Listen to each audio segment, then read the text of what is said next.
Masih bersama kami di The O Factor Metro TV, Women Support Women menebar optimisme untuk bangkit bergerak bersama menuju Indonesia Emas. Nah, kembali lagi ke pembahasan kita, tadi yang sempat terputus nih, Mbak Tara sebagai psikolog. Ada nggak sih hubungannya ketika anak ini memang sudah terdiagnos stunting, berarti sudah lewat 2 tahun ya. Kemudian dalam dampak psikologinya itu seperti apa sih? Katanya bisa menyebabkan anak itu sampai umur 10 tahun tuh ada efek psikologinya, benar atau enggak? Kan kalau stunting itu mungkin dampak yang paling jelas terlihat kan dari segi fisik ya, dari kemampuan kognitif, dari tumbuh kembangnya. Tetapi dampak secara tidak langsung bisa jadi ada masalah kesehatan mental. Kebayang ya ketika anak ini dia kan makin tumbuh dewasa, dia harus sekolah, berinteraksi, dia harus belajar. Tetapi dia punya hambatan dari segi kemampuan berpikir, punya hambatan dari segi fisiknya misalnya. Tentu ini akan mempengaruhi rasa percaya dirinya. Bisa jadi anak ini akan jadi nggak pede, akan jadi minder, dan kalau ini terjadi, anak ini jadi nggak bisa menyesuaikan dirinya dengan baik dengan tuntutan yang harus dia lakukan, sekolah, berinteraksi, belajar. Ya terburuknya misalnya bisa mengalami depresi karena merasa dirinya kurang, merasa dirinya berbeda gitu kan. Bisa juga ada permasalahan emosional. Jadi misalnya anak yang merasa dirinya berbeda dengan teman-temannya, dia kan akan frustrasi. Tetapi anak ini kan tidak bisa menyalurkan kefrustasiannya secara tepat ya, karena memang dari segi umur belum bisa ya. Yang terjadi adalah anak ini mudah untuk misalnya tantrum, sulit mengontrol emosi, sulit untuk beradaptasi dengan sekitarnya dengan baik, akibatnya misalnya jadi agresif misalnya, ini juga sesuatu yang mungkin terjadi. Jadi kalau saya melihatnya, mungkin kesehatan mental ini dampak secara tidak langsung, tetapi saya rasa perlu juga untuk kita sama-sama pikirkan. Karena kedepannya anak ini kan harus punya modal kepercayaan diri, merasa dirinya itu sama dengan yang lainnya gitu ya, punya kekuatan mental yang baik untuk dia bisa menunjang kehidupannya. Yang kalau ini nggak ada ya tentu nanti akan ada masalah-masalah mental ke depannya. Begitu. Artinya ada dampak psikologi ke depannya memang seperti itu yang memang ini menjadi tugas dan juga harus membangun awareness. Kalau tadi kita udah ngobrol sama narasumber, senanya nih sama Mbak Caca nih soal awareness juga. Karena selama ini kan Mbak Caca selain host dan juga sebagai ketua tim penggerak PKK di Kabupaten Kendal. Menurut Mbak Caca dari pantauan di sana seperti apa sih kondisinya? Terus tingkat awareness-nya seperti apa? Upaya pencegahan yang sudah dilakukan tuh bagaimana sih? Kalau upaya pencegahannya sebenarnya apa yang bisa aku lakukan di sana? Pertama-tama adalah aku mengedukasi para camat dan para ibu camat tentang apa itu stunting. Saya sendiri pun Mbak Lula, saya bukan dokter. Tapi paling tidak saya berhubungan dengan dokter, saya ngobrol, saya belajar sedikit, fokus hanya tentang stunting aja. Stunting itu kan bukan penyakit, tapi itu efek dari gaya hidup yang salah atau ya cara pendidikan yang salah gitu kan. Pada saat itu alhamdulillah karena saya diizinkan oleh suami juga untuk memberikan kurikulum singkat bersama dengan dokter anak subspesialis gizi untuk para camat dan istri. Istri camat ini kan menjadi ibu di daerahnya dong, ya kan? Kedua, yang kami lakukan adalah door to door. Cuci tangan pakai apa, Bu? Pakai sabun. Setelah kita ngobrol-ngobrol, cek ke dalam kamar mandinya. Ada nggak sabun?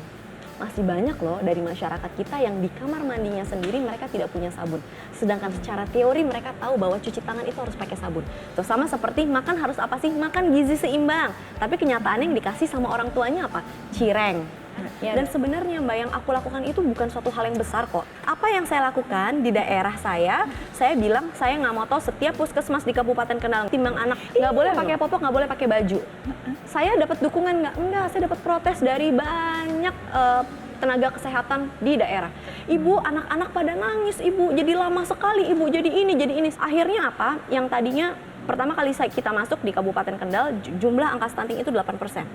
Saya bilang, saya percaya dan nggak percaya. Karena cara menimbangnya pakai popok. Nggak, saya nggak mau. Timbang ulang, kalau memang angka stunting kita naik, nggak apa-apa. Karena yang kita tunjukkan adalah real. Angkanya langsung naik jadi 15%. Waduh, sekarang lagi turun lagi ke 11%.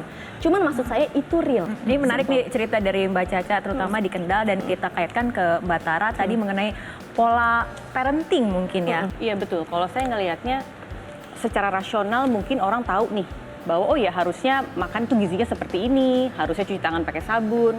Tetapi kan jadi pertanyaan, kenapa itu tidak dilakukan? Walaupun kita sudah sama-sama tahu. Berarti kalau saya melihatnya ada isu lain di balik ini yang juga perlu mungkin kita tanganin. Salah satunya adalah isu psikologisnya. Apa yang membuat seorang ibu misalnya jadi terkesan acuh terhadap anaknya. Akhirnya ketika harus direpotkan dengan anaknya yang rewel, ya udah deh kita kasih cepatnya aja, kasih makan yang ada, kasih cemilan atau apapun itu, akhirnya jadi tidak memperhatikan gizi. Jadi menurut saya faktornya di sini banyak. Kan banyak ya ketika ibu melahirkan kemudian bisa mengalami baby blues misalnya ya.